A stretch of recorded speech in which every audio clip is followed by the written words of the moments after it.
Dios me lo bendiga y bienvenido al nuevo comienzo de la programación de Palabra de Vida. Vamos a estar dándolo los lunes y los martes, una palabra de Dios para tu vida en forma de estudios bíblicos.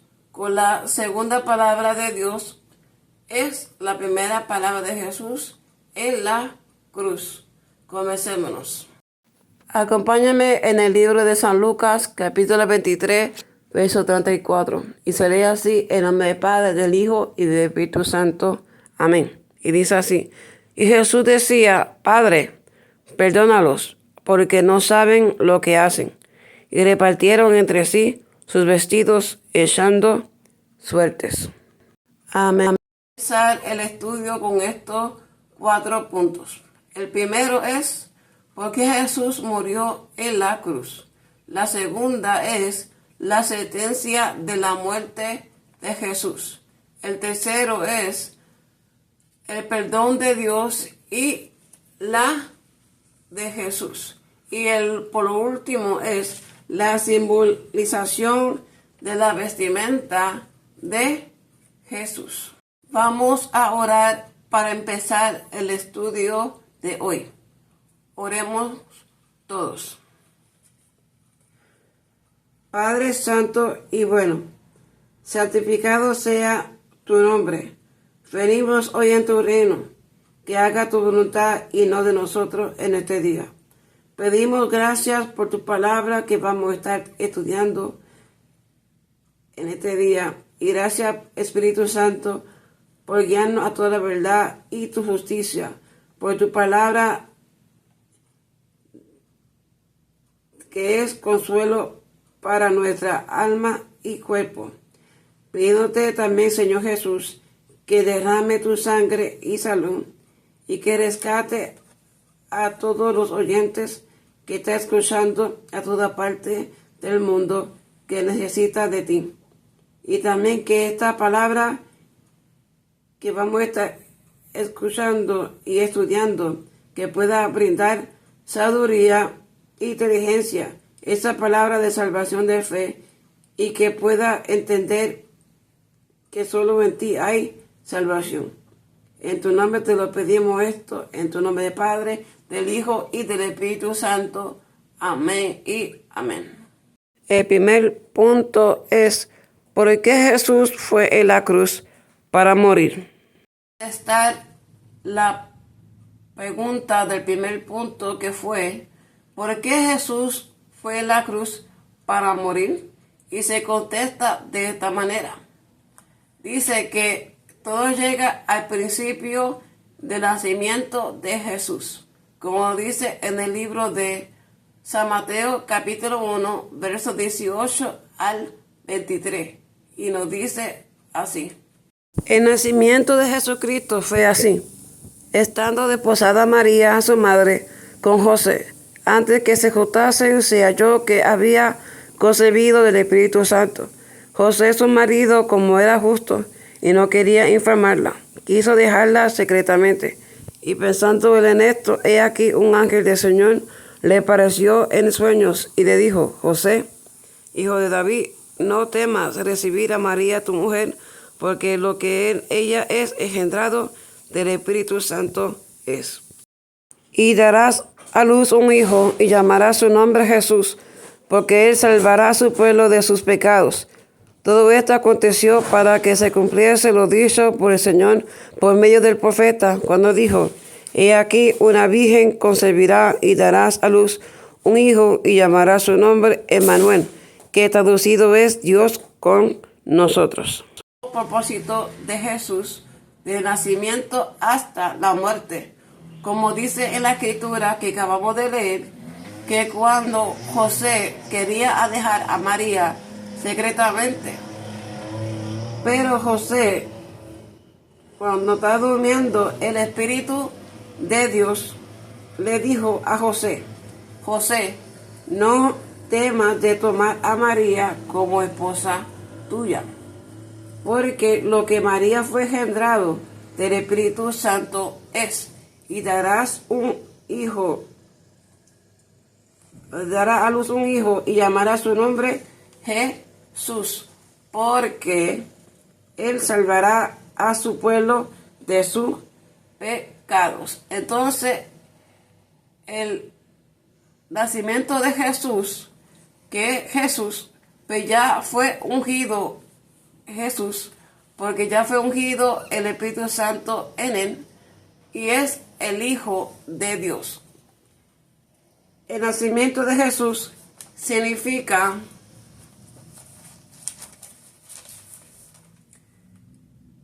el Señor salva.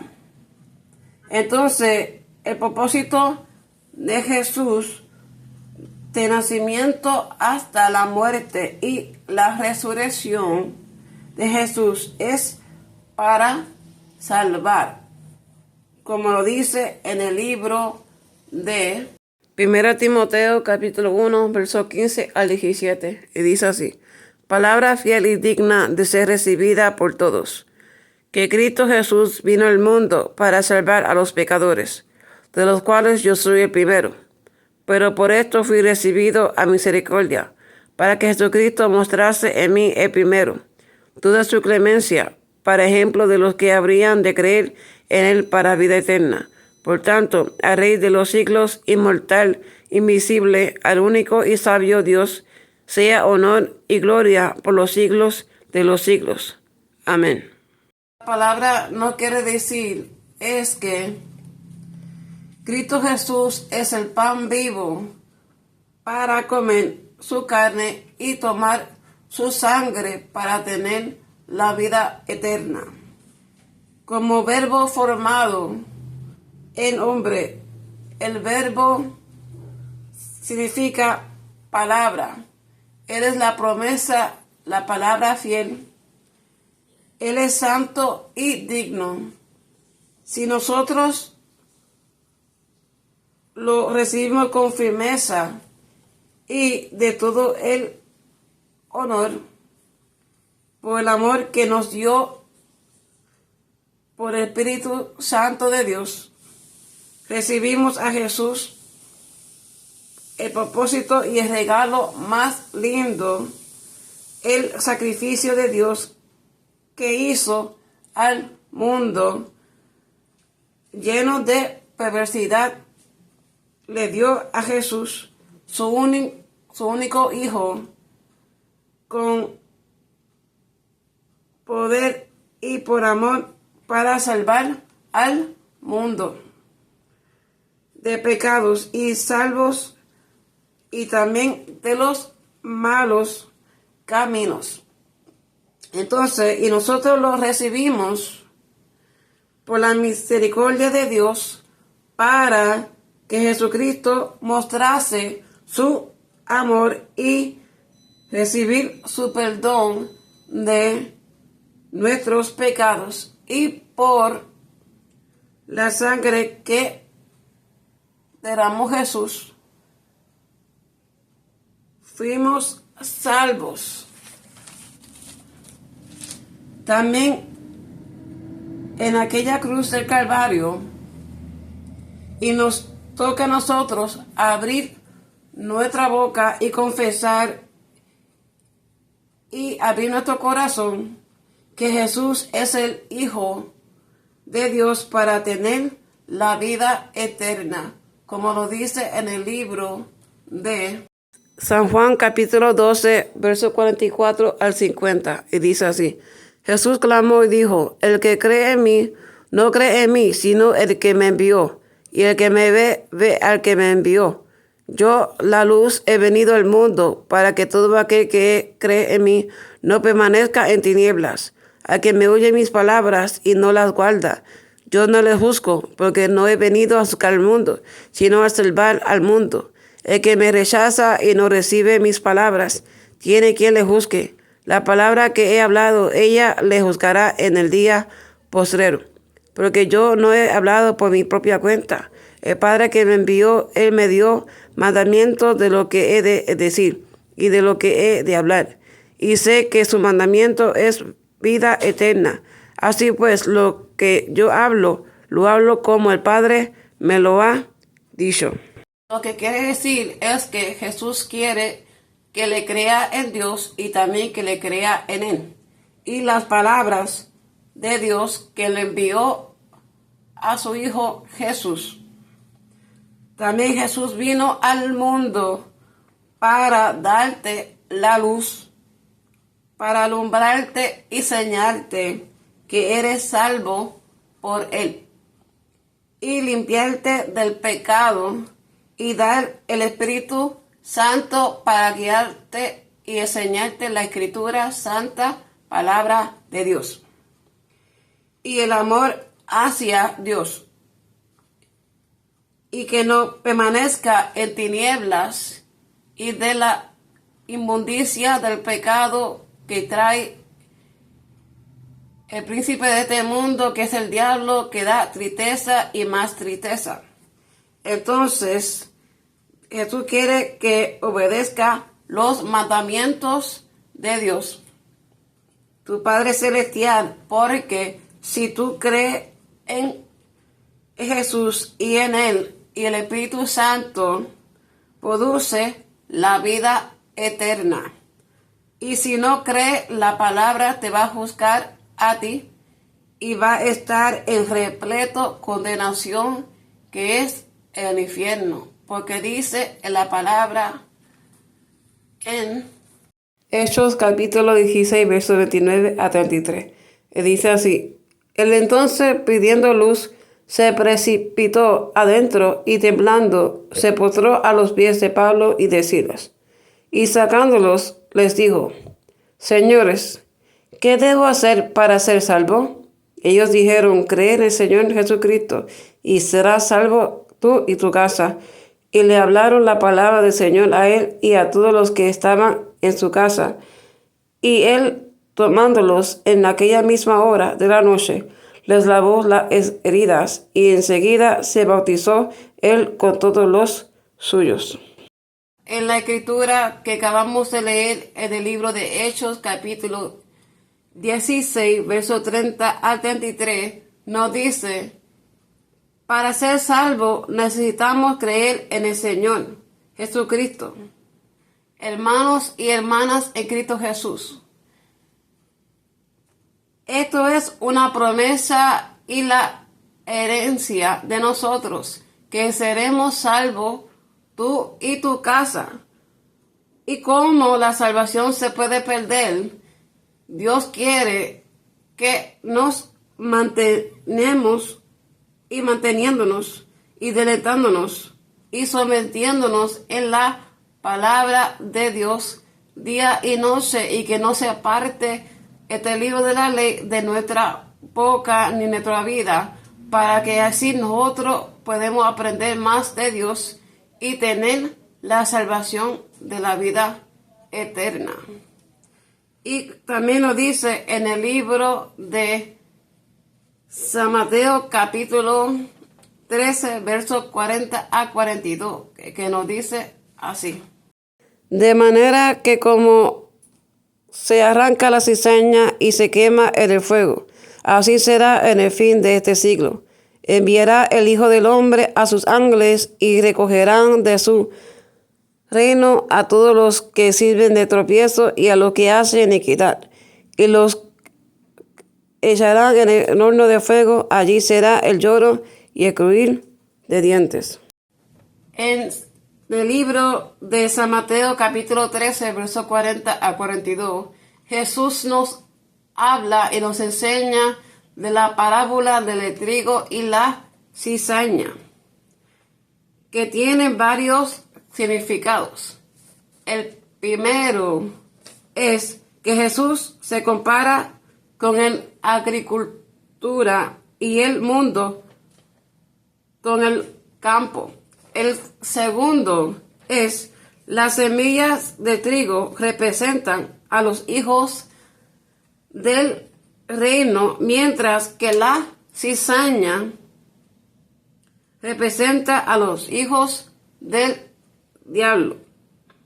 El tercero es: la cosecha representan el día del juicio final. El cuarto es: el trigo representa a las personas que buscan un mundo de más justo y solidario, mientras que la cizaña representa a las personas que difunden el mal. Y por el último, el quinto, los justos serán recogidos y los inicuos serán quemados antes del regreso de Jesús. Jesús le dice que Él es la agricultura.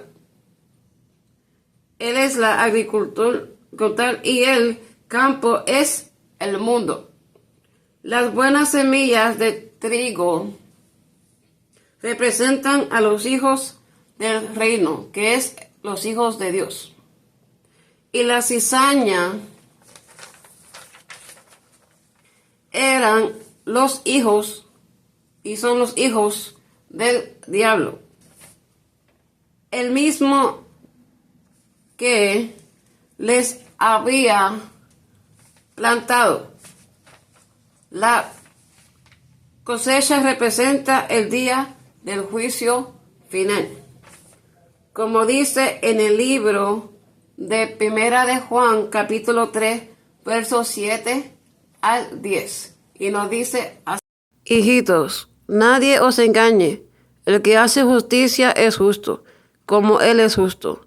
El que practica el pecado es del diablo, porque el diablo peca desde el principio. Para esto apareció el Hijo de Dios, para deshacer las obras del diablo. Todo aquel que es nacido de Dios no practica el pecado, porque la simiente de Dios permanece en él, y no puede pecar, porque es nacido de Dios. En esto se manifiestan los hijos de Dios y los hijos del diablo. Todo aquel que no hace justicia y que no ama a su hermano no es de Dios. En la Biblia, los hijos del diablo son aquellos que no hacen justicia y no aman a sus hermanos. En el libro de Primera de San Juan, capítulo 3, verso 10, se dice que todo aquel que no hace justicia y no ama a su hermano no es de Dios. Entonces, en la Biblia, el diablo es el príncipe de los ángeles que se rebelaron contra Dios y representan el espíritu de maldad. Es por eso que nos dice en el libro de San Juan, capítulo 8, verso 42 al 47. Y nos dice así: Jesús entonces le dijo: si vuestro Padre fuese Dios, ciertamente me amaríais, porque yo de Dios he salido y he venido, pues no he venido de mí mismo, sino que Él me envió. ¿Por qué no entendéis mi lenguaje? Porque no podéis escuchar mi palabra. Vosotros sois de vuestro padre el diablo, y los deseos de vuestro padre queréis hacer. Él ha sido homicida desde el principio, y no ha permanecido en la verdad, porque no hay verdad en él. Cuando habla mentira, de suyo habla, porque es mentiroso y padre de mentira. Y a mí, porque digo la verdad, no me creéis. ¿Quién de vosotros me redarguye de pecado? Pues si digo la verdad, ¿por qué vosotros no me creéis? El que es de Dios, la palabra de Dios oye. Por eso no las oís vosotros, porque no sois de Dios. En esta escritura podemos saber quién son los hijos de Dios y quién son los hijos del diablo. Entonces dice que los hijos del diablo son los que no quieren hacer lo bueno. Y también no se aman unos a otros y mienten. Y también adulteran, fornican y adoran imágenes del idolatrismo. Entonces, ellos son también hipócritas que hacen maldades a otros. Porque quieren de maldad a otros y no se hacen maldad a ellos mismos. Por eso dice que son los hipócritas. Entonces, más a los hijos de Dios son que aman a la verdad, y la verdad que es Jesucristo, la palabra de Dios, y a su Hijo Jesús, y aman a su prójimo como a sí mismo, y escuchan y obedecen los mandamientos del Padre Celestial, que es Dios, y se ayudan al uno y al otro. La palabra nos dice en el libro de San Juan capítulo 3, verso 18, y nos dice así: el que en él cree no es condenado, pero el que no cree ya ha sido condenado, porque no ha creído en el nombre del unigénito Hijo de Dios. Mira a esta imagen. Allí van las personas que no han creído en Dios y pasan mintiendo con su boca y lengua, y pasan viviendo la vida de mentira. Este es el infierno y el Hades que Jesús menciona mucho en la Escritura, porque como Él te ama y te quiere, Él no quiere que te pierdas. Este es el sitio donde la gente piensa que no existe y que no hay vida después de la muerte. Pero sí es verdad, esto es real. Hermanos y hermanas en Cristo Jesús, escapa por tu vida, no llegue a este lugar. Cree en Dios, también en Jesús.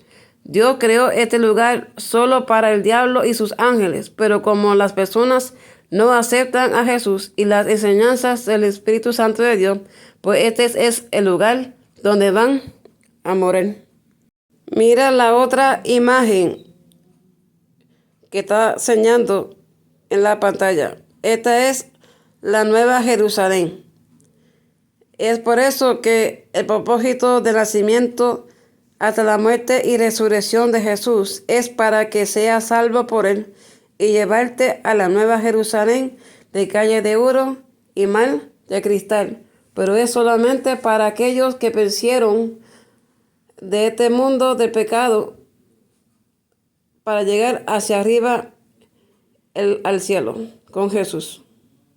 A seguir y terminar el punto número 1 sobre el propósito del nacimiento, la muerte y la resurrección de Jesucristo, que es para salvar. Y nos dice también en el libro de San Mateo capítulo 2, verso 1 al 8. Y nos dice así: cuando Jesús nació en Belén de Judea, en días del rey Herodes, vinieron del oriente a Jerusalén unos magos diciendo: ¿dónde está el rey de los judíos que ha nacido? Porque su estrella hemos visto en el oriente y venimos a adorarle. Oyendo esto, el rey Herodes se turbó y toda Jerusalén con él, y convocados todos los principales sacerdotes y los escribas del pueblo, les preguntó dónde había de nacer el Cristo. Ellos le dijeron: en Belén de Judea, porque así está escrito por el profeta: y tú, Belén, de la tierra de Judá, no eres la más pequeña entre los príncipes de Judá, porque de ti saldrá un guiador que apacentará a mi pueblo Israel. Entonces Herodes, llamando en secreto a los magos, indagó de ellos diligentemente el tiempo de la aparición de la estrella, y enviándolos a Belén dijo: id allá y averiguar con diligencia acerca del niño, y cuando le halléis, hacérmelo saber, para que yo también vaya y le adore. Entonces, el libro de San Mateo, capítulo 2, verso 1 al 8, que acabamos de leer, dice: entonces Jesús nació en Belén de Judá en días de rey Herodes, y no solamente para salvar, sino también para ser nuestro líder y guiador, nuestro consolador, y apacentar a nosotros, el pueblo de Dios, como nuestro pastor de las ovejas, que somos nosotros, que es las ovejas de su mano. Y también nos dice en el libro de San Mateo, capítulo 2, versos 12 al 13, y nos dice así: Pero siendo avisados por revelación en sueños que no volviesen a Herodes, regresaron a su tierra por otro camino, después que partieron ellos. He aquí un ángel del Señor apareció en sueños a José y dijo, levántate y toma al niño y a su madre y huye a Egipto y permanece allá hasta que yo le diga, porque acontecerá que Herodes buscará al niño para matarlo. Lo dice en la Escritura, la santa palabra de Dios. Entonces el rey Herodes tenía un gran envidia y celo porque él quería ser solo el rey. Y él mandó un decreto que matasen los niños de la edad de 2 años para que mueran.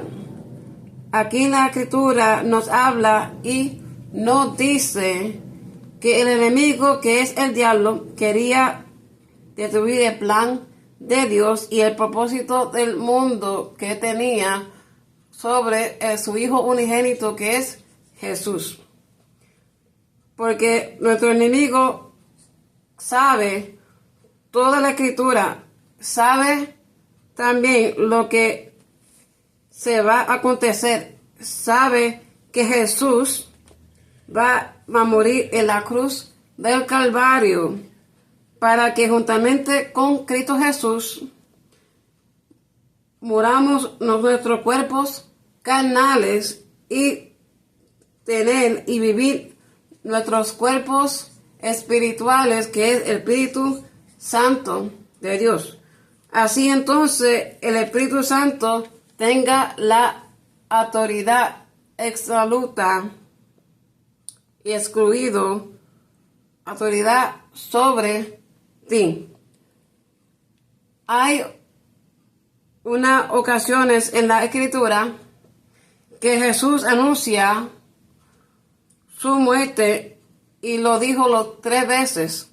Y la tercera vez Jesús anuncia su muerte y nos dice en el libro de San Lucas capítulo 18, verso 31 al 33, y también lo dice en el libro de San Mateo capítulo 16, verso 22 al 23, y nos dice así. Dice en el libro de San Lucas capítulo 18, verso 31 a 33. Tomando Jesús a los 12, les dijo, he aquí, subimos a Jerusalén, y se cumplirán todas las cosas escritas por los profetas acerca del Hijo del Hombre, pues será entregado a los gentiles, y será escarnecido y afrentado y escupido, y después que le hayan azotado, le matarán, mas el tercer día resucitará. Dice en el libro de San Mateo, capítulo 16, versos 22 a 23.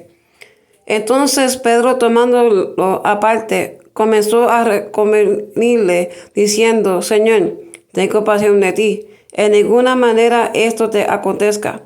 Pero él, volviéndose, dijo a Pedro, quítate de delante de mí, Satanás, me eres tropiezo, porque no pones la mira en las cosas de Dios, sino en las de los hombres. Aquí en la Escritura, en el libro de San Mateo, capítulo 16, versos 22 al 23, nos dice que entonces el diablo sabe toda la misión de Jesús y su vida.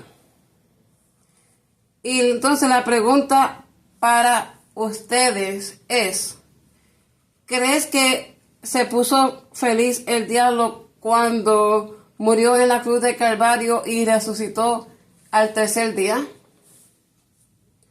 Ustedes pueden pensar que sí, que estaba feliz, pero no, estaba muy feliz. Pues Jesús escogió la llave de la muerte que lo tenía el diablo para así no tenga más la autoridad de la muerte sobre ti. La pregunta que fue del punto 1, que fue, ¿por qué Jesús murió en la cruz por ti?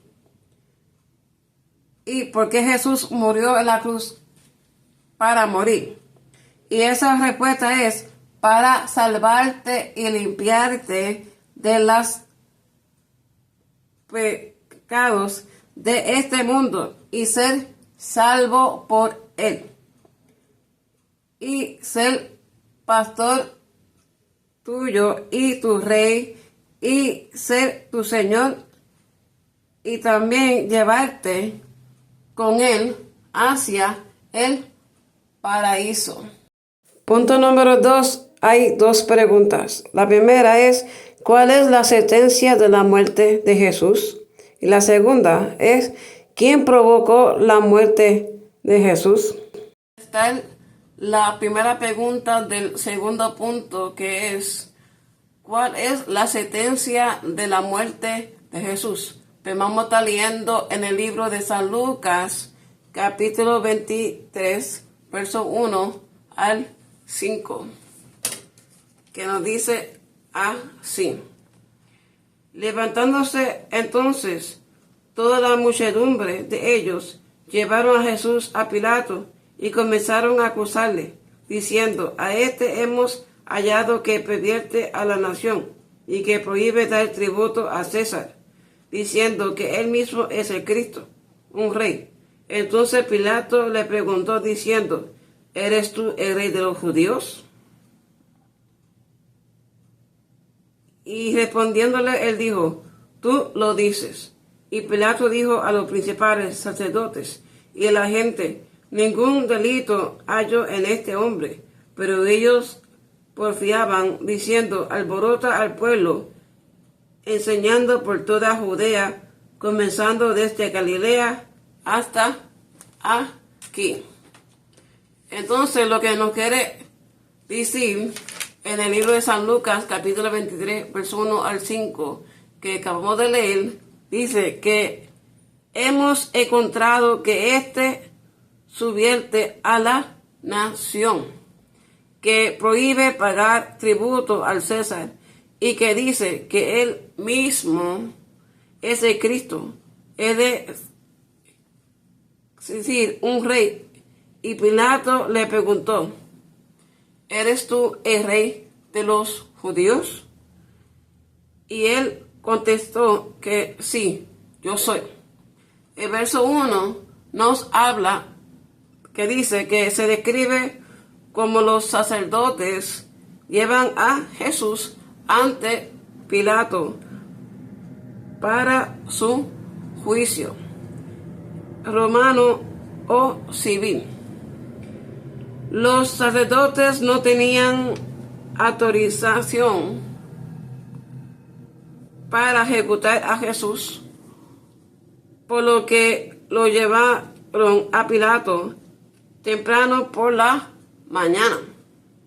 Entonces se puede observar el pasaje que el destino de Jesús estaban influenciados por las multitudes que los rodeaban.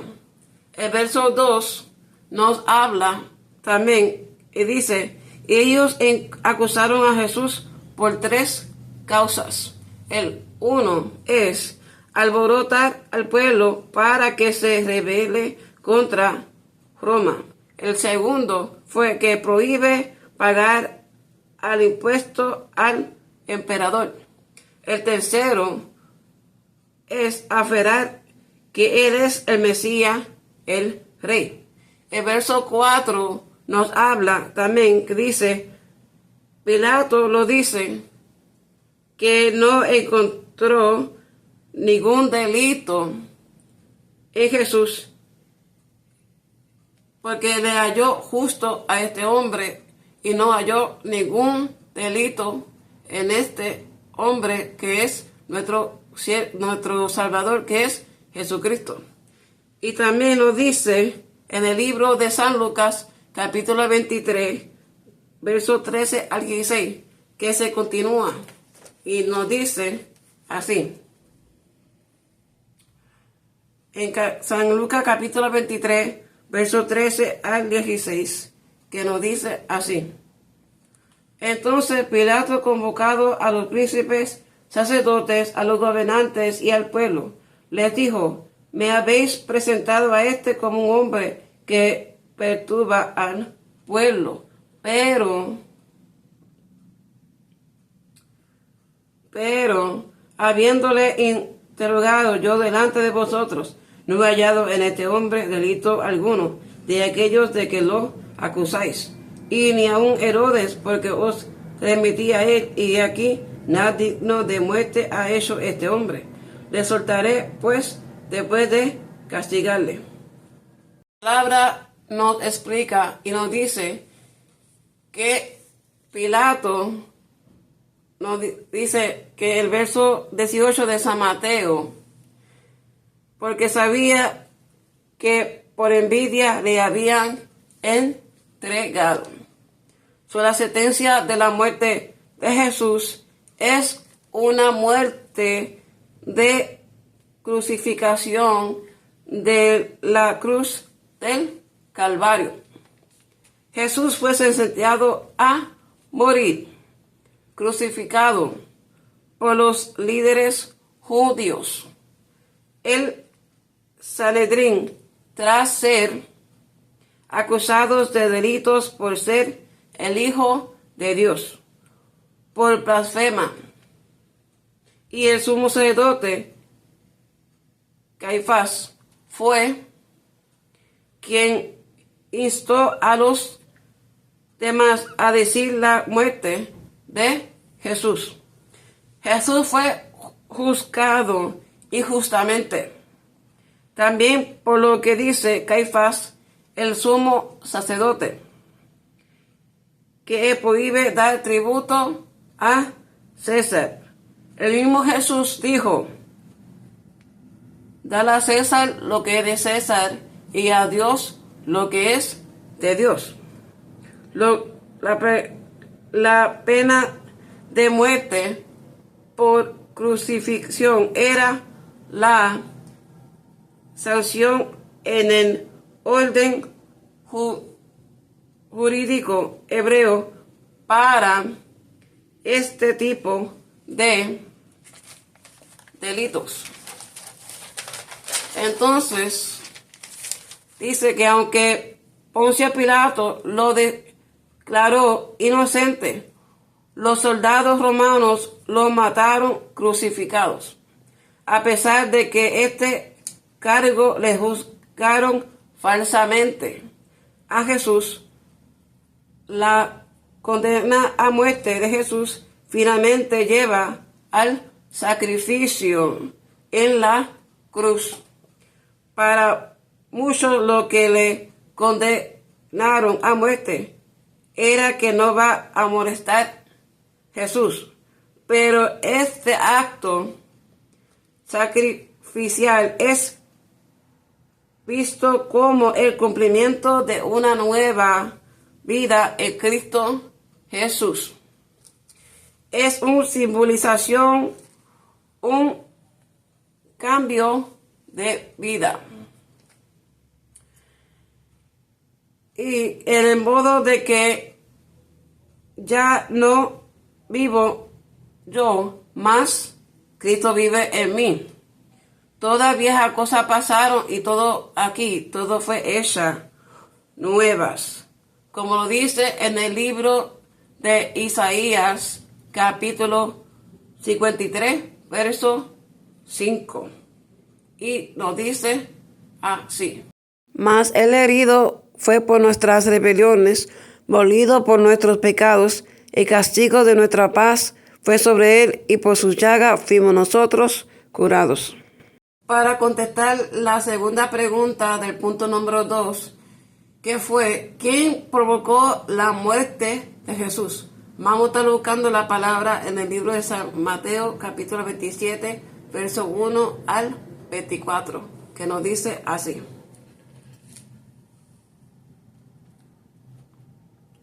Ahora bien, en el día de la fiesta acostumbrada, el gobernador soltar al pueblo un preso el que quisiesen. Y tenía entonces un preso famoso llamado Barrabás. Reunidos pues ellos, les dijo Pilato: ¿A quién queréis que os suelte? ¿A Barrabás o a Jesús, llamado el Cristo? Porque sabía que por envidia le habían entregado. Y estando él sentado en el tribunal, su mujer le mandó decir: no tengas nada que ver con este justo, porque hoy he padecido mucho en sueños por causa de él. Pero los principales sacerdotes y los ancianos persuadieron a la multitud que pidiese a Barrabás y que Jesús fuese muerto. Y respondiendo el gobernador le dijo: ¿a cuál de los dos queréis que os suelte? Y ellos dijeron: a Barrabás. Pilato les dijo: ¿qué pues haré de Jesús llamado el Cristo? Todos le dijeron: sea crucificado. Y el gobernador le dijo: pues, ¿qué mal ha hecho?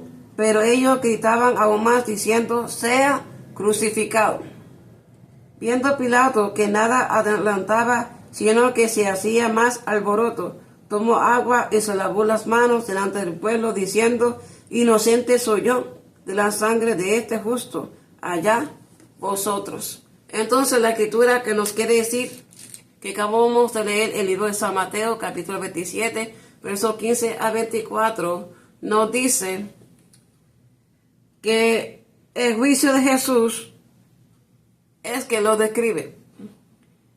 Ante Pilato, el gobernador romano, en este pasaje, los líderes judíos piden a Pilato que condene a muerte a Jesús, acusándole de afirmar que era el rey de los judíos, lo cual era un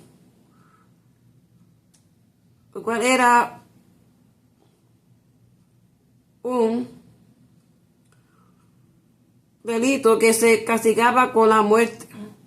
Pilato se sorprende de que Jesús no se defendiese y les ofrece a la multitud la elección de liberar a Jesús o a Barrabás. La multitud elige a Barrabás y pide que Jesús sea crucificado. Pilato accede a la ejecución de Jesús, pero se lava las manos dramáticamente diciendo: y para rechazar cualquier responsabilidad por la muerte de Jesús.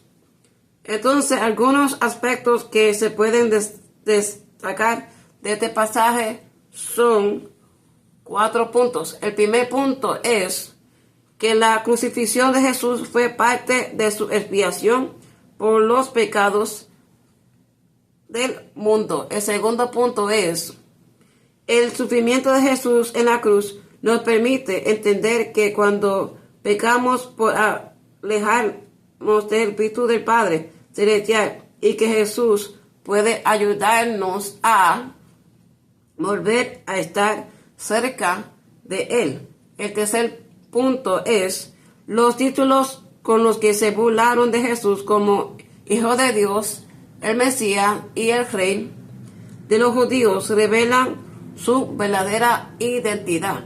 El punto 4 y por el último es que los soldados que se burlaban de Jesús antes de la crucifixión reconocieron su verdadera identidad y declararon que era el Hijo de Dios.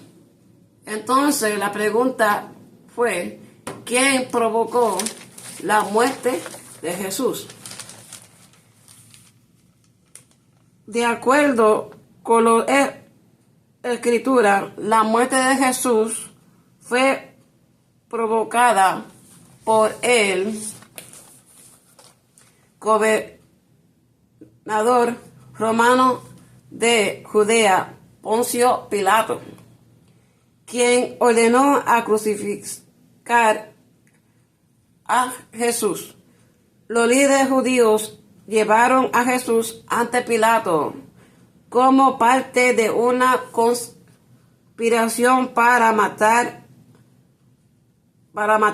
El Sanedrín condenó a Jesús a muerte por blasfema y a que se declaró a sí mismo como el Mesías, el Hijo de Dios. La crucifixión fue el castigo romano que se le aplica a Jesús, una pena de muerte que los judíos no conocían. Nosotros somos responsables y provocamos también la muerte de Jesús.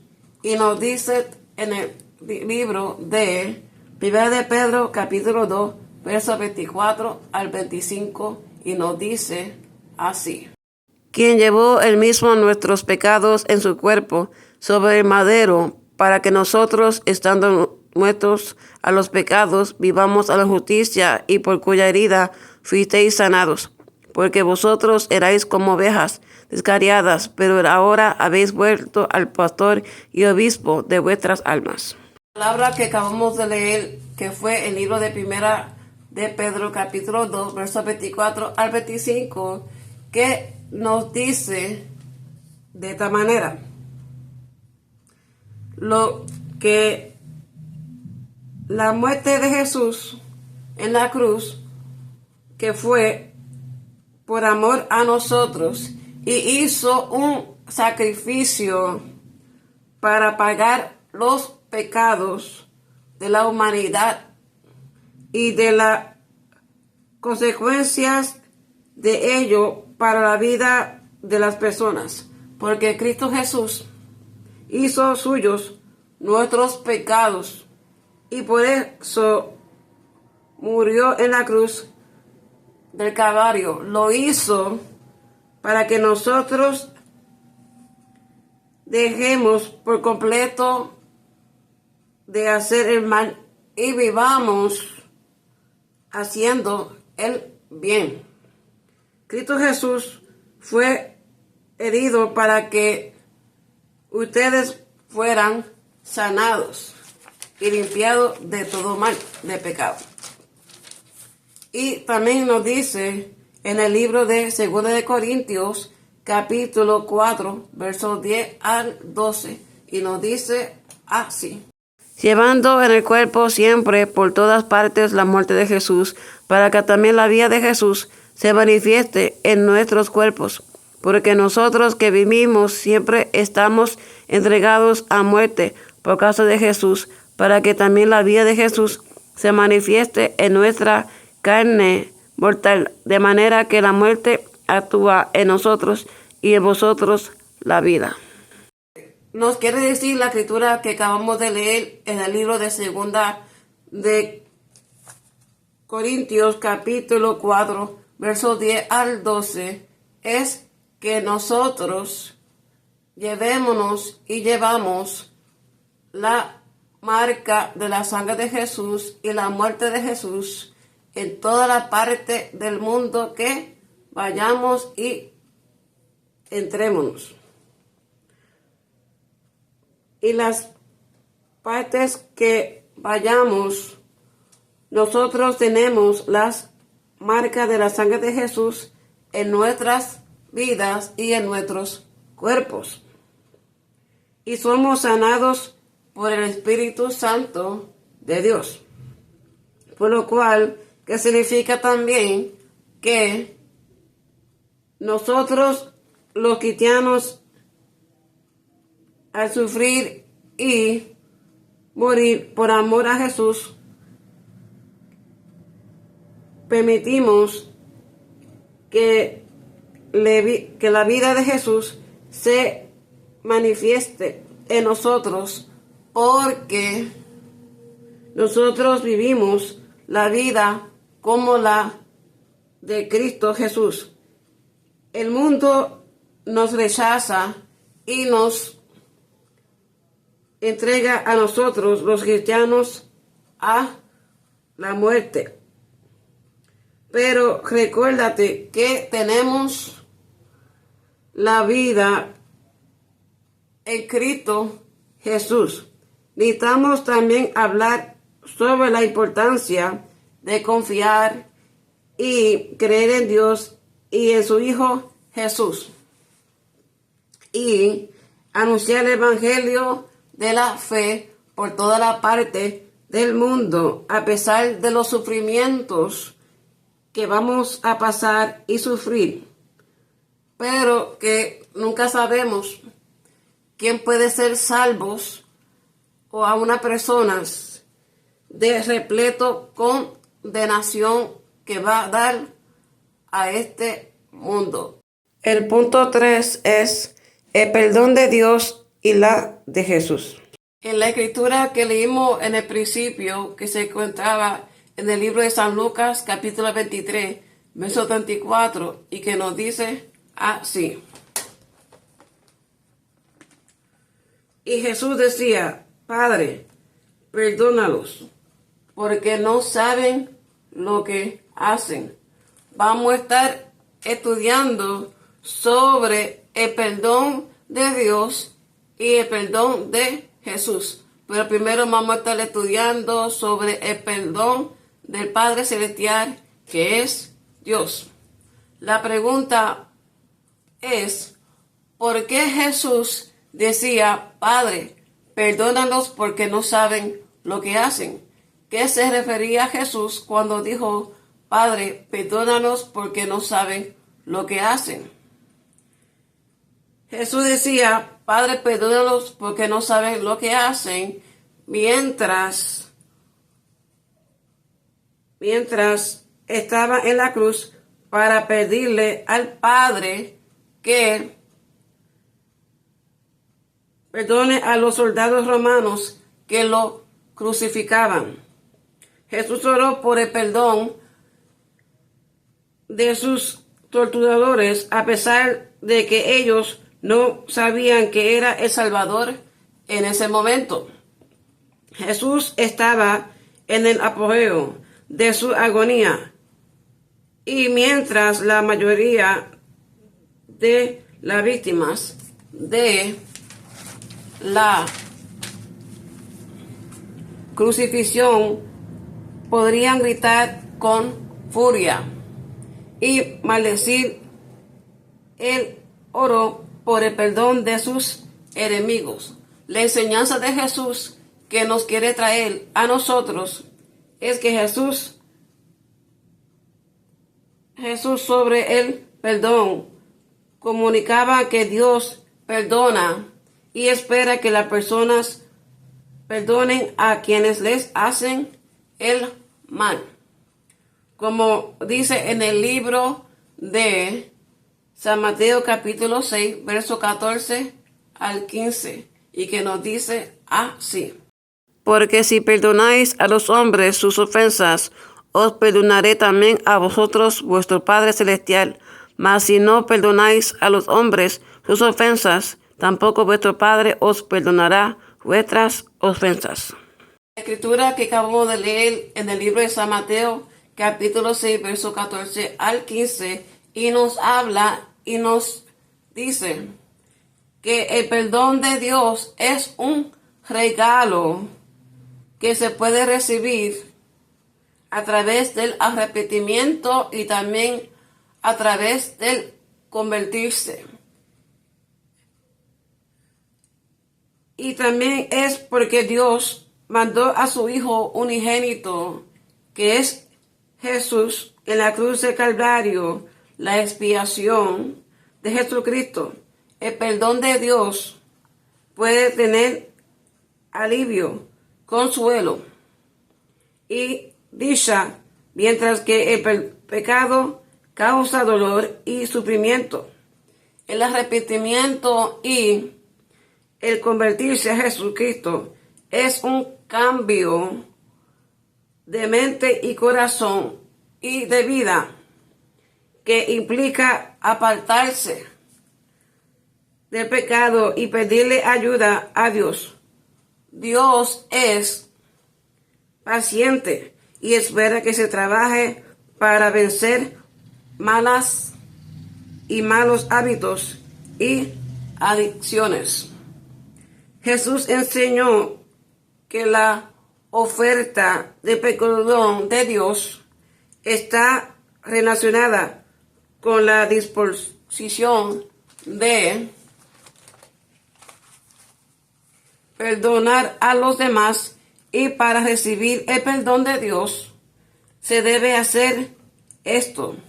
El número 1, reconocer los pecados y delitos que han cometido. El número 2 es sentir pesar por los pecados. El número 3, abandonar los delitos, pecados. Número 4 es confesar los pecados que has cometido a Dios y decir que Jesús, que perdones mis pecados y que derrame su sangre que fuiste derramada en esa cruz y que te limpie de todo el pecado y te acepte como tu Salvador. El número 5 es no hacer, ni vivir, ni recordar los pecados que has cometido. El número 6 es perdonar y perdónate a ti mismo y los demás, como dice en el libro de San Mateo, capítulo 6, verso 12, y que nos dice así: Perdónanos nuestras deudas, como también nosotros hemos perdonado a nuestros deudores. Y por el último que se debe hacer es el número 7, que es guardar y hacer los mandamientos de Dios, que es, por cierto, el mayor de todo, que es amar a tu prójimo como a ti mismo. Ahora vamos a estar hablando sobre el perdón de Jesús. El perdón de Jesús es su sangre, que es el nuevo pacto para perdón de pecados y para salvación de la vida eterna, como lo dice en el libro de San Mateo, capítulo 26, verso 28, que nos dice así: Porque esto es mi sangre del nuevo pacto, que por muchos es derramada para remisión de los pecados. En la escritura, en el libro de San Mateo, capítulo 26, verso 28, en la Biblia, Jesús dice que la copa del vino era mi sangre del nuevo pacto. En San Mateo, capítulo 26, verso 28, esto se relaciona con un pacto que Dios hizo con el pueblo de Israel durante la época de Moisés, en el que la sangre de los sacrificios de animales sellaba el acuerdo, y el nuevo pacto está sellada con la sangre de Jesucristo, el Hijo de Dios. Jesús dice que la copa es el nuevo pacto, es su sangre, y que se debe beber en memoria de Él. También dice que cada vez que se coma el pan y se beba la copa, se debe proclamar la muerte del Señor Jesucristo hasta que Él venga.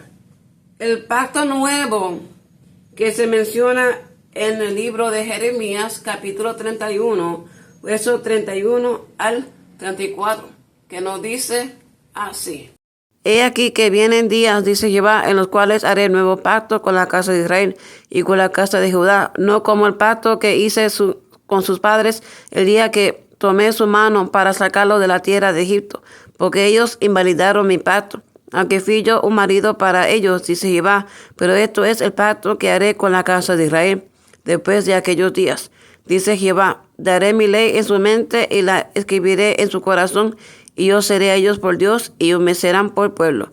Y no enseñará más ninguno a su prójimo, ni ninguno a su hermano, diciendo: conoce a Jehová, porque todos me conocerán, desde el más pequeño de ellos hasta el más grande, dice Jehová, porque perdonaré la maldad de ellos, y no me acordaré más de su pecado. Dios promete. ¿Y qué es lo que Dios nos promete? Dios promete que perdonará los pecados y tendrá una relación cercana con su pueblo. La promesa se hizo primero a Israel y luego se extendió a todos los que vienen a Jesucristo con fe. Para finalizar el estudio de hoy, vamos a estar hablando sobre la simbolización de la vestimenta de Jesús. En el libro de San Lucas capítulo 23, verso 34, nos dice: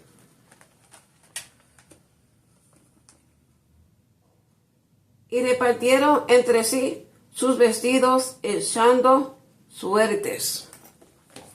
Entonces,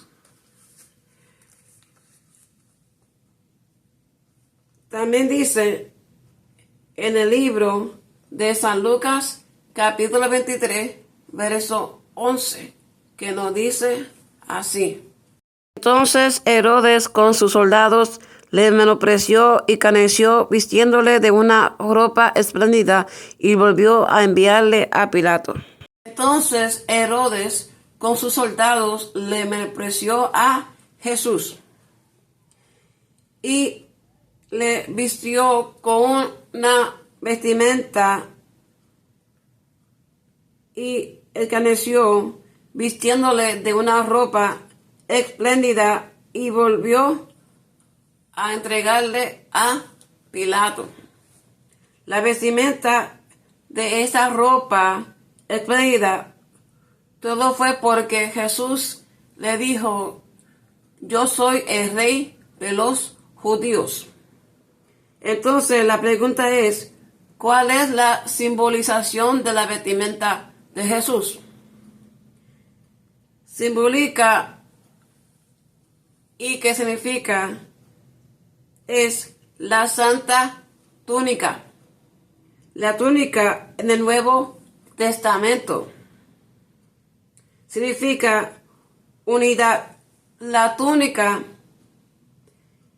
y consutil de Jesús representa la unidad de la iglesia, de la indivisibilidad del cuerpo de Cristo.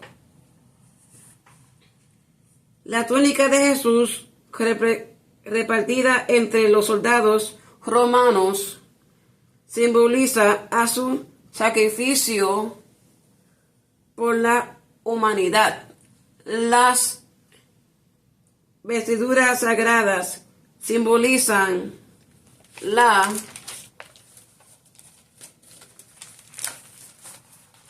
protección y la caridad cristiana. El manto de la justicia es la ropa de la propia justicia de Cristo, que se coloca sobre la vida de una alma arrepentida o un creyente. Y el creyente, la corona de espinas que fue colocada a Jesús, representa para ser y por ser el rey de los judíos. La túnica interior, llamada chitón en griego, es la prenda que los soldados se echaron a suertes durante la crucificación. Ahora vamos a orar juntamente para cerrar el estudio de hoy. Oremos todos. Padre Dios, tú eres 3 veces santo. Te alabamos y te glorificamos. Tu santo y digno nombre. Te doy todas las gracias por aprender el estudio de hoy. La primera palabra de Jesús en la cruz, que fue: Padre, perdónanos, porque no saben lo que hacen. Te pedimos, oh Dios, gracias por tu inmenso amor por nosotros, que mandaste a tu único Hijo Jesús para morir en la cruz por mí.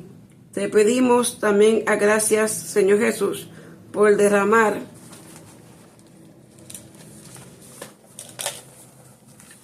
tu sangre y nuestras cargas y pecados en esa cruz del Calvario, porque es por tus llagas y tu sangre que fuimos nosotros sanados, limpiados, perdonados y salvados por ti. Gracias también, Espíritu Santo, por guiarnos a toda la verdad y tu justicia hacia la salvación eterna, y por las Escrituras, que es la Santa Biblia, que aprendimos de tu amor y tu voluntad, y también aprendimos a vivir en una vida de tu amor y santa y del perdón. Te pedimos, oh Dios, que tú sigas derramando salud y vida a todo el oyente que está escuchando en este momento, y que ellos puedan seguir comprendiendo y entendiendo que es por ti, Jesús, que pueden ser salvos por la fe y confesar que tú eres su salvación. Te lo pedimos todo esto, Señor, en nombre del Padre, del Hijo y del Espíritu Santo. Amén y amén. Jehová te enviará su bendición sobre tus graneros y sobre todo aquello en que pusieres tu mano, y te bendecirá en la tierra que Jehová tu Dios te da. Dios te bendiga.